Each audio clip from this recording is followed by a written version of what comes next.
It's been a Monday. We in 6 countries. That's Yes. what I mean. So that's the thing that stands out to me. Shout out to everybody. Shout out to everybody. We love y'all. Yes. Thank y'all for listening. Greetings, everyone, and welcome to the channel. I'm Coach Deb, representing one half of the Healing Corner podcast. If you're interested in booking a consultation as well as service or a reading, go ahead and check me out at debshealingcornerstone.com.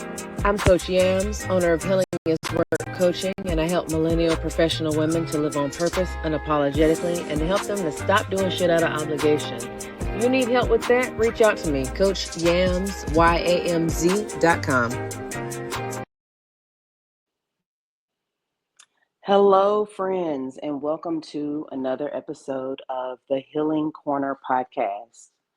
This is Coach Yams, one half of the Healing Corner podcast. I'm joined by my co-host, Coach Deb, and today we also have a guest with us, Dr. Maria Glover Wallace. Today's episode title is Resilience and Aging. Let me run that back. Today's episode title is Thriving Through Time, Resilience and Aging in the LGBTQIA Community. Our guest is Dr. Glover, and Dr. Glover Wallace holds a PhD in Human Services and Counseling from Capella University. With over 23 years of experience working with marginalized urban populations, she is a dedicated author, facilitator, and advocate of LGBTQIA diversity awareness in higher education and beyond. She brings deep insights into aging disparities and resilience practices that promote healthier and happier aging for queer individuals. Dr. Maria Glover, thank you for being here. Thank you for having me. Absolutely. So I know you as Maria, but I know that you are Dr. Glover. And I just want to know how you would like me to properly address you. Sure, definitely. Maria's fine. Okay. So thanks for being here. You have a wealth of knowledge. I'm looking forward to this conversation. I know Deb is too. And so we just want to know what got you into this kind of work, into supporting the aging community. Sure. So my research started when I was working on my PhD and had to choose a population to service. And I started to go back for my PhD and wanted to be done before my 50th birthday. And so I started that journey and was like, all things about aging and all the things that we face as Black women in the community. And I thought, well, that might be a great topic for me to research as I'm aging. I can discuss this with other of my colleagues that I was working with at the time. And so being a queer woman as well, I figured what would be the closest thing to my personal experience. And so this kind of hit home for me, working with resilience populations, young people and other populations across the lifespan. I zoned in on aging older Black women. And so it just felt like it was just the right thing for me at that time. And so 7 years of research and dedication into the topic, I'm now considering myself to be a subject matter expert. Nice. And can you paint a picture of the unique challenges that LGBTQIA elders face as they age, especially those from earlier generations? Definitely. So I like to start with just, normative aging. As you think about all persons on the globe that are going to have to address the typical expected patterns of aging that occur in any population, is going to happen across the globe. But specifically for LGBTQIA populations, there's things that are inherent that definitely impact the harmonious aging of that. So over the last 50 years, of course, research has shown us that stress in itself is a big impact on a healthy aging experience. Well, who more has more stress or stress dynamics than a queer person? Not only a queer person in America, but a queer person that is also a Black woman, a Black trans, a person of color. So those particular things that they face in an intersectionality of being who you are as a queer person definitely impacts how you age on this planet. And so just given the fact that discrimination um, across the lifespan is going to impact how long you're going to age gracefully in your body that you're in and in the space that you're in. So I feel that queer folks definitely have specific things that impact the outcomes of what a normal aging experience would be for some other folks that are not a person of color and queerness.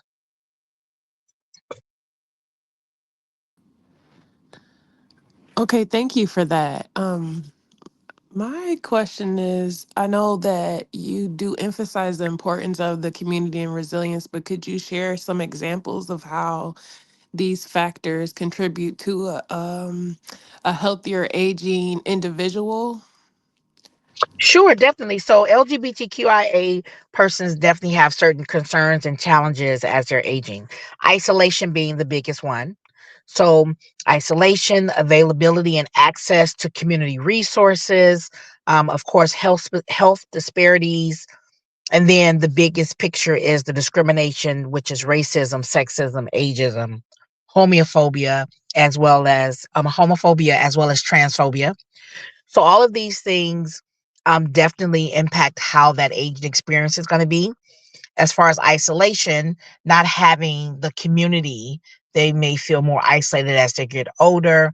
Normative aging for some persons are able to go into an aging facility and not have all of the things that might impact that experience. Whereas, are you going to be able to be your your queer self in an aging facility? Or would you rather age comfortably at home? And then if that's the case, who's in your home? Historically, queer folks have less familiar um, family that are of kinship by blood. And so then family of choice becomes a big factor on what that aging experience is going to be. So you may not have children, grandchildren, nieces and nephews to care for you. So your isolation is impacted by that, and you lean more on your family of choice, meaning those persons that are extended family, friends that become your support system.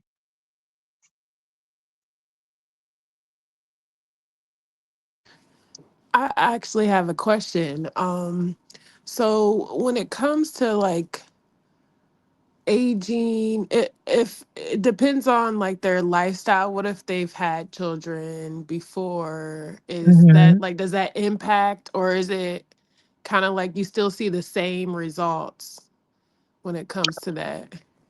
So if there are some late, we call them late, maybe there are some late bloomers, some late queer bloomers that came out after they've experienced their whole life as a heterosexual.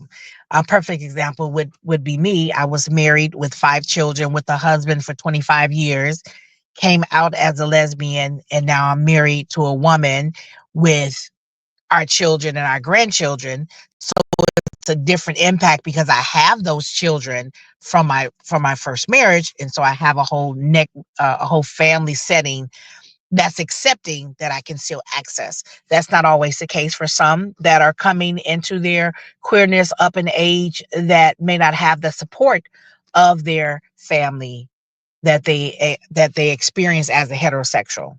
And so they may come out, and now their children are not supporting them as a transgender. Their children are not supporting them as a lesbian in their 50s or 60s. Their children are not supporting them as a gay man later in life.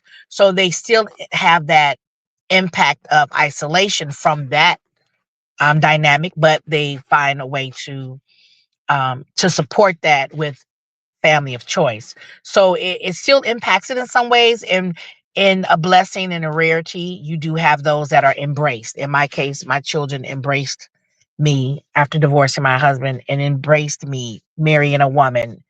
And but that's not all. Unfortunately, that's not always the case um, for queer folks.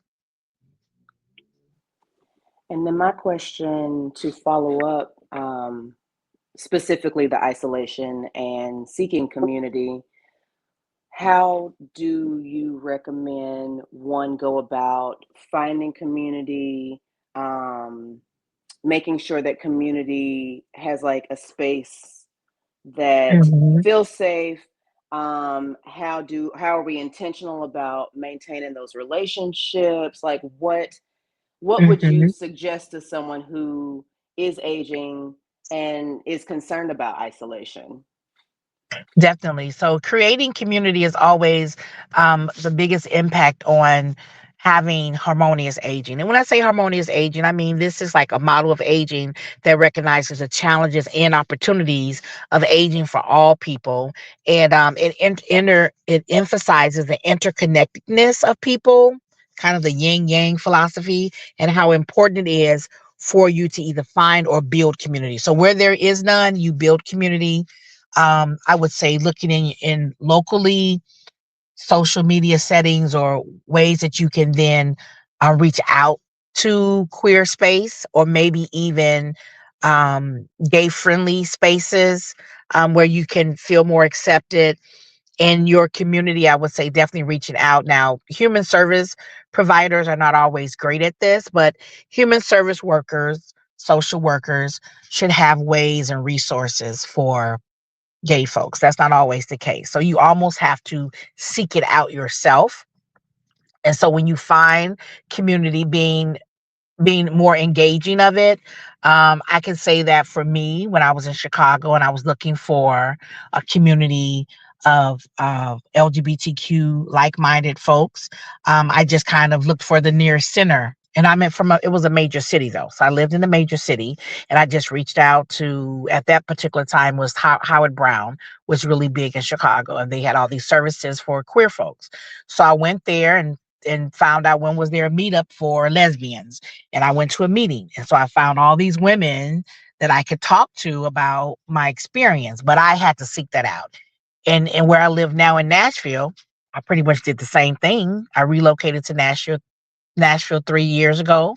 And before I left, I went on social media looking for queer friendly organizations, spaces, meetups, social justice work. And that's how I came across the tribe that I have now in Nashville. But I then, of course, was seeking them out.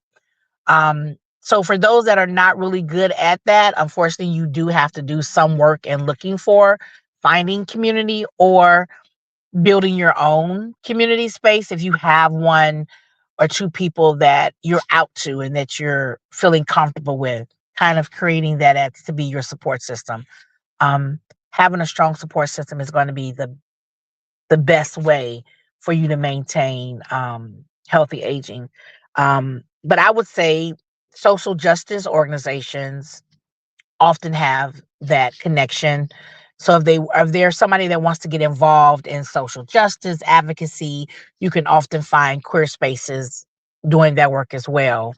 Um, and it's kind of, I don't want to say that it's everywhere, but you see it now more in entertainment and television, kind of everywhere you're around. People are talking about this whole idea of queerness and coming out and bold. But for older generations, remember, these are folks that are born between 1901 and 1964. They're considered the baby boomers, the silent generation, the greatest generation. Those are all persons that my research included when I did my dissertation. It was across those generations. So I had the opportunity to work with women that were aged between 62 and 90 years old, and just seeing how they found community in small spaces and had to build their own community and their own, and that's our resilience. That's a part of being a resilient queer person. You just figure, you just find the way, and that's usually the connections that are made that way.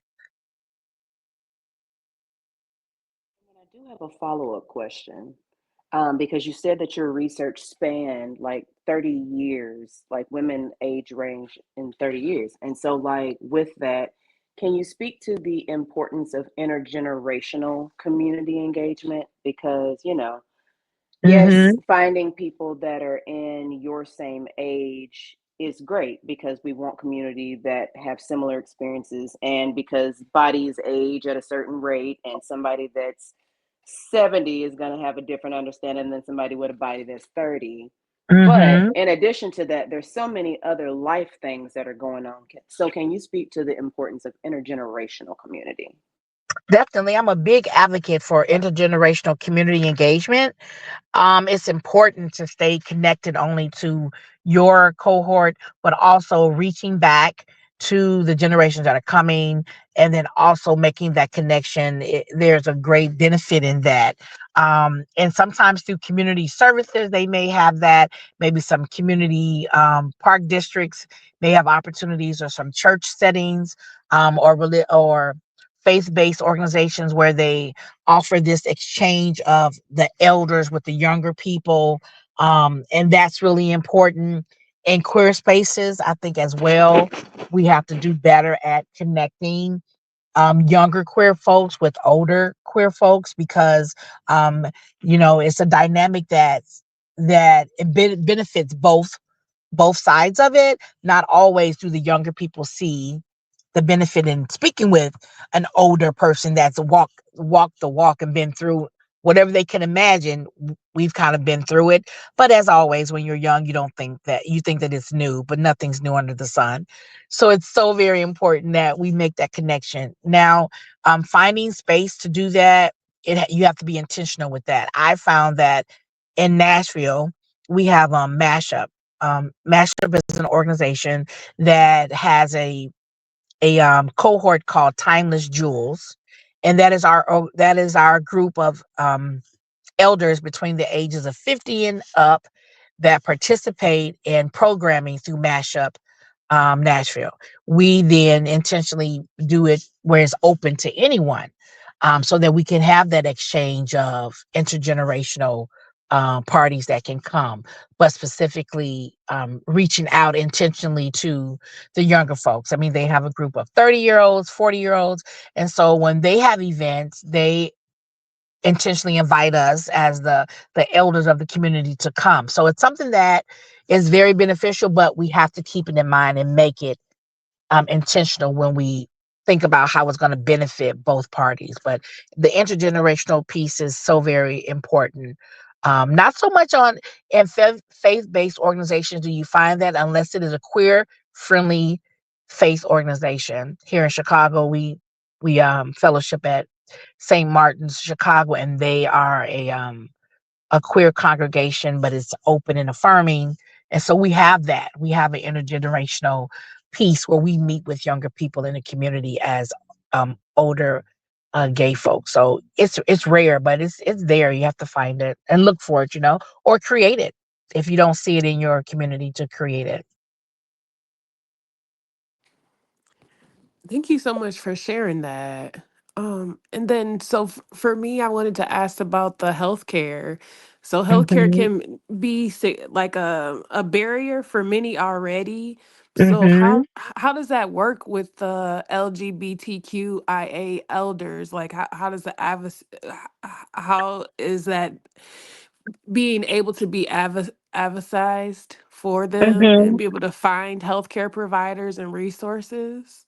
Yes, definitely. That is a big piece of what is so important about having the health disparities addressed. Finding providers that are understanding, that are not only, sometimes we feel like they're just tolerating us, but being actually educated and knowing what's required as they're servicing older queer people, because there are different dynamics in that. So as we search for health providers that are queer friendly, you have to be intentional when you ask for that provider. It's okay to request it. When I was looking for my provider, my general practitioner in Nashville, I specifically asked for a health provider that was gay friendly. But I wanted her or him to be also knowledgeable, not just tolerant of, okay, you're queer, because there are things that you need to address.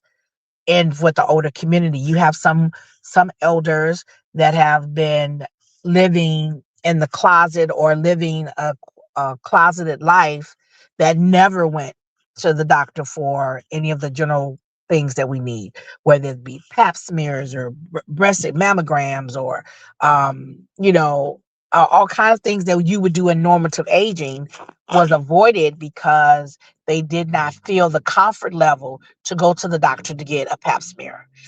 They've never been to the doctor to get these exams that women should get, and maybe they're presenting themselves as a more masculine person, or and so they've never even thought to be concerned about taking care of things that a woman's body needs to care for. So the education is a big piece, educating the health providers and holding them accountable. So wherever you're getting your health services at, demanding that they address that issue and that there's someone's there to care for you and being an advocate for each other. So in our case, in our community, here in Chicago, we have a community of women that would support each other. So when it was time for doctor visits, having someone to go with you that were more comfortable and vocal, that could be your advocate. Like, no, this person is, she's maybe female biologically, but she's, presenting as a masculine in a masculine body, and you need to have these conversations about what they need to care for. So having that support is really important. Someone to buddy up with you when it's time for a mammogram or an exam. Um, that's another place where community in is so important when it comes to the health disparities. The other piece of health disparities is not getting the adequate services that they want for care, whether they're trans bodies and they want to get certain services that they're not being allowed to get. Even, I mean, now the big thing is trans youth is a big trigger now, but we're talking about trans that are adults that are still feeling not supported in getting the care that they want as an adult. So advocating for that and demanding that the healthcare system address those issues, and to address those health disparities and the discrimination that comes along with that. Years ago, I would say I want a black doctor. When I was a young mother raising my kids, I'm like, okay, I'm going to have a black doctor, black pediatrician, black gynecologist. And I intentionally looked for a black doctor because I wanted that experience for me and my family. Now, as a out, queer adult woman, I'm like, I need my general practitioner to be gay friendly. My practitioner may not be a gay woman or a gay man, but I need them at least to be knowledgeable. So I hope that helps. If I hope that answered that question.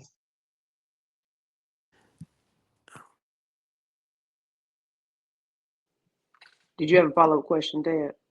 Did that answer your question, Deb? I'm sorry. Oh yes, it did. It did. And my wheels are kind of turning a little bit because I started thinking about the in-home care service that I kind of mentioned to Yes. you earlier. Yes. I know that it's kind of fairly new that people are starting to like really participate in those type of services, because usually people just kind of send their loved ones off to like a retirement home. But do you see like Hmm. those type of services, in-home care, being advocates for the LGBTQIA? There are some organizations that are specifically trying to service that population. And there's only one that I know of in Chicago, but I'm sure there's got to be a number across the country that you can specifically ask for a care provider for an LGBTQ elder, so that they come to that work already understanding the sensitivities of it. Not always do they feel that visibility or feel accepted when you have anybody come. You get a home health aide. You don't know what they're going to do, if they're going to come, if they don't like, gay folks, or they feel some kind of way. Then the scare is that they're going to mistreat your elder because they don't understand, the sensitivity of it. So specifically asking for a care provider that is LGBTQ friendly and knowledgeable is so important. um, and finding a service provider for that. A home health care agency should have that somewhere on their website, on their marketing, that they are able to successfully service all populations, specifically for queer populations. And I think that would make them so much more valuable in the community if they are a care provider that can care for that population. Because there are so many stories of elders being put into a nursing home, but then they have to be back in the closet because now they have to live as what's expected in that nursing home. Maybe they can't put up their flags, and they can't put up pictures of them and their partner because they're in a nursing home that's predominantly heterosexual persons aging. And there's already discrimination in the nursing home. Can imagine what an elder would go through in their gay trying to age in a nursing home. So that's a very important piece. And if I was looking for a facility for an elder that's queer, I would want that facility to acknowledge that they service queer elders so that they can address that. What if um, they have visitors or their partner wants to come and visit them, and so some things have changed over the years, but some things stay the same. So we have to be diligent in asking for that service to be provided. Thank you for speaking on that. And my follow-up question to this would be, it doesn't sound like there's like databases or anything that help people find providers because it's all listed in one place. It sounds like you do have to do your due diligence of going through your insurance and looking on the sites and asking the questions. And my There question to go ahead. Oh, I'm sorry. Yeah, there are some national databases they can use. They can go into There's a LGBTQ task force. That's a national organization for folks to go on and look for services. There's SAGE, SAGE, SAGE services that have particular resources for queer folks. And in your community, there may also be services that the AARP now has services that are for queer elders, where you can go on AARP and search for in your community queer friendly space and support groups. So some of the bigger companies have done things to include queer elders. So the biggest one that I know that's been most helpful is AARP. So when you get 45, they start sending you that card telling you got your AARP card. But AARP is so much bigger than that, and they actually have resources for queer elders as well. Okay, that's good to know. Because I was like, whew, I hope there's something. Right. But then also to that, like I know, just moving through having to get healthcare and therapy services, whatever the case may be, even though you ask those specific questions, have you found it to be where you still have to kind of like the way, for instance, my example is always when you seek therapy, talk session therapy, all therapists ain't for everybody. And so you Right. may go to a therapist and find that it's not that they are not a good fit, and you may have to Hmm. go through a handful of therapists before you find someone that Hmm. you can connect with that's actually able to support you. So would you say that that's the same case, like to encourage people to not give up if maybe Hmm. you ask the questions and you don't find the support? It doesn't mean that it's not out there, but you just may have to keep searching. Yes, definitely. I would say, often you do have to go through a few before you get to the right coach, whether it's a life coach, whether it's a fitness coach, or like you say, talk therapy. All of those things are out there, and you want to find the right one for you. Most cities have what they call the pink pages. And I just found out that Nashville has one because I reached out to the chamber, the LGBTQ chamber of commerce, and they have um, the pink pages where you can go in and you look for providers of certain services that are LGBTQ um, owned, operated, and/or inclusive.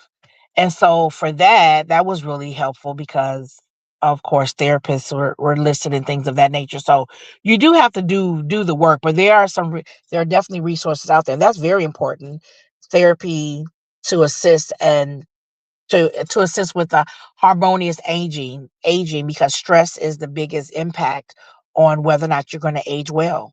And what better way to address your daily stressors is to have a great therapist, whether it's a talk therapist, life coach, or whatever you have. I'm a big advocate of that, that folks need people to talk to. Which brings me to, how do you serve the people? Because I know that you're a coach, but I want you to tell the people about you being a coach and the other ways that you serve the community, and how they can get in touch with you and all those good things.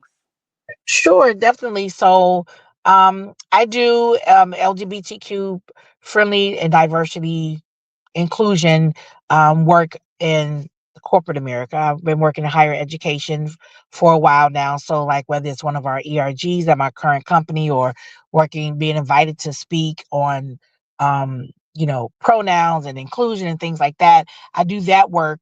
But I also take on clients through virtual and or through in person. There in Nashville. I have a website. It is Dr. Maria Glover Wallace, and so I'm on Facebook as well as Instagram. So I'll share that information with your viewers there. Whether folks need to do individual or group facilitation. Doing group therapy is a love of mine, because I get to work with couples and or groups of persons working on whether it's conflict resolution or individual work, doing their own personal or professional development. And so that's a big piece there. I definitely advocate for, if I'm not the right coach for them for life coaching, pointing them in the right direction for someone that can help them. Um, so definitely they can find me on Facebook or Instagram. Um, and then there are some resources that if people need to like get in touch with someone right away, if their employer has a EAP, call that number. Call your EAP and ask specifically for a queer friendly therapist. If that's the only thing you can do is to reach out to your employer and that service, do that. Talk to your community members and ask, who do they recommend um, as a therapist for you. I definitely advocate that. I'm also an author, so I have a few books on Amazon. I'll give you some links for that. So I've written a few books that are all self help, so people can work through their journey of encouraging themselves, dealing with their own life stressors, how to practice daily gratitude, how important your health in aging and your eating impacts your health in aging. So, those are also resources, and all of my information for those books as well. So that is that work that I enjoy and that I love to do, and I make myself of service to my community, whether it's a faith-based community or our community as a whole, um, to service not only our elders but all of our people. Deb, do you have any final questions, any thoughts, anything like that? Because we are getting to the end of things. Well, everything is great. We do appreciate you, Doctor, for coming and giving us some of this valuable insight. That's all that I wanted to add to it. I appreciate you, ladies. This has been awesome. I'm glad to speak with you all and share some insight, and hopefully I encourage folks to get the information, educate yourself so you can educate other folks. Yes. Thank you for being on. Thank you for sharing your wealth of knowledge. Thank you for the work that you do in the community and the resources that you provide. I've enjoyed this conversation. I hope that listeners, that you all have gotten something, or if this isn't necessarily for you, even though I think that anybody could get something out of this conversation, because we are all going to age and we all need to advocate for ourselves and each other, and we all need community. And that's the bottom line. Yes. So yeah, thank you for this conversation. If anyone has gotten anything from this, please like, share, subscribe, leave a review, send it to someone directly through their text message or wherever you've taken this in. If you're on YouTube, you can send it to them, however, email it. All of it's good. But make sure that you are sharing this information because it's good information to have. And that is all. We are closing out season 6. So thank you, Miss Dr. Maria Glover, for closing us out on season 6. And y'all Awesome. take care of yourselves. Thank And you. You have yes, it's a thank you for the work that you guys do. Thank you, Coach Am and Coach Deb. Thank absolutely. Thank you. you. And everybody take care of yourselves, and we'll see y'all next time.